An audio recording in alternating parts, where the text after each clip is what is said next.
The Ruthless Talent Show with your stone host, Big Z-Man, and his sidekick, Sassy. Ruthless Pimp DJ Smooth is in the house. And tonight's guest host stripper, Capri Bardot. This is one hot foxy mama. Yeah. Tonight's special guests, Vince Henningsen and Thomas Lockhart. Elephant Man Richard Tito. Rap hip-hop artist, Rated R. Tonight, Ruthless, Bikini Babes, Sandy and Melissa.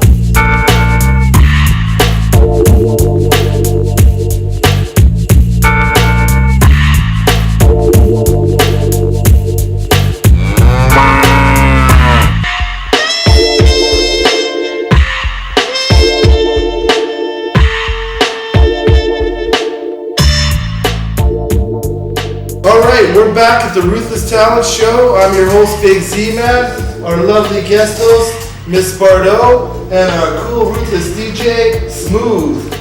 Yo, what's going on, everybody? Yo.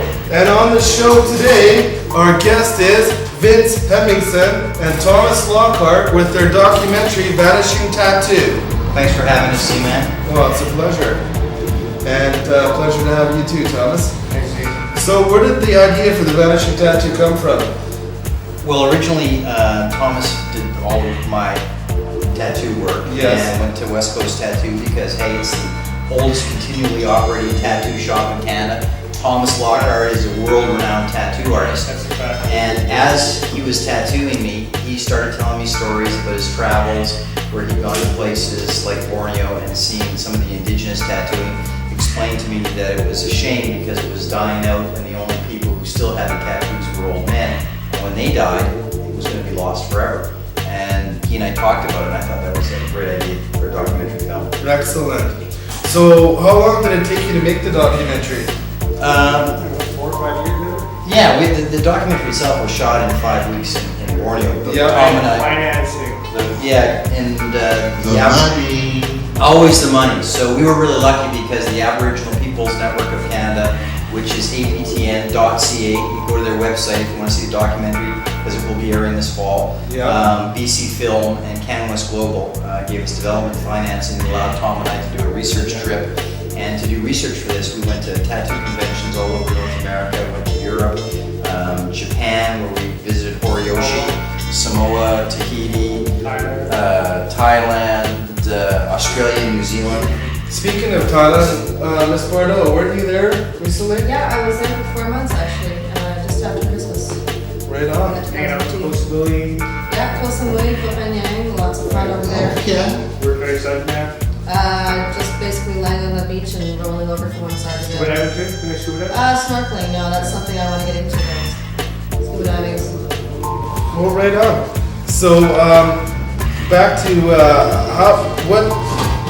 what makes the tattoo website, vanishingtattoo.com, so involved in the documentary? Well, the success of the website is kind of amazing to us. It's become kind of a cult hit on the internet. And now if you were to go to any search engine and type in the word tattoo, we'd be the #1 tattoo website in the world. The #1 tattoo The number one website in the tattoo world. website in the world. That's right. That's good. Vanishingtattoo.com.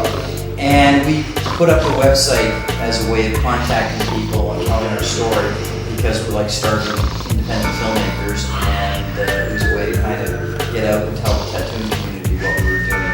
And it just became really popular. It was a website of the day on Netscape, Yahoo, it's been featured on CNN, all over the world. Right on, so you're getting great exposure on And it. actually now I understand that we're being, on Ruthless Talent Show, so Yeah. we've hit the big time here. That's right. And so basically, why did you decide to shoot the pilot in Borneo? Well, because Tom had been there before, and the event were headhunters. Yeah. Big And- balls of skulls hanging. So there was just a good story. Plus there was a river and we journeyed upriver into the heart of Borneo. And where do you guys think you're going to shoot your next live action tattoo documentary? Well, our international broadcaster is National Geographic International, and our partner is Natural History New Zealand. So it's going to be seen in hundreds of countries around the world, and we're waiting to hear whether or not it goes to series. Right on. So if it did, we would love to do Japan, because the work. Tommy, you should just pull your shirt off and show people your bodysuit. Well, I'll show you a little bit here. That was all hand pulled in Japan. It's like 20 years ago too. Yeah. And this is actually the instruments that he got hand poked with. The way they do over there is, if you pass the arm for a second there, they work off a paintbrush. They would dip the paintbrush in some ink, and then they would dip it off of that and jab. Just jab, eh? Long Hours and hours of paint. Well, and that's a really amazing thing, because there's all these different cultures all over the world, and they all have tattooing as a prominent part of their culture, but they all do it a little bit differently. And you actually Samoan. the Samoan. Lift up my skirt. Now we're gonna see some They thigh. would take and they would dip this in ink, and then it's like this here, they go like this, they tap it, dip it, tap it. They're a little more lineal. Yeah. These are a lot Which sharper than represent you a Samoan man when he gets his pay. He is solid black from his knees to his waist. And when Captain Cook and the other explorers went to Samoa, they thought, when they first saw these guys, they thought they were wearing silk breeches, because they're black ink from their waist to their knees. Is Yeah. one particular style more painful than the other? Like say a Oh, Japanese style compared to... Samoan's got to be the most painful. Is it? Yeah. Why is that? Well, it can take months to finish it, and Solid black. solid black. And where's the instrument? If you look at, it's made with traditionally with tortoiseshell, but this white here is a boar's tusk that they splinter off, and they sharpen it with coral, and then they get another big stick and they just hammer it into you. I mean, that's gotta hurt The Fijians used to use human bone. to do the tattooing. Yeah. Now, is there anything you can take from the drink? I hear there's some really funky psychedelic drinks like cassava root or some weird drinks that can numb the pain of Tom and I it. tried Cava, we got a kind of mild buzz off it, but nothing like you hear it's really. It tastes like Yeah. muddy water from a. Yeah, I don't think it's much of an anesthetic. No. So basically, we're sorry to interrupt you, Vince, but what do you think of our Ruthless Bikini Babes? Well, they can't hold a candle to Miss Bardot, but it's pretty classy. I think so too. And I think Ruthless Talent Show has, big future ahead.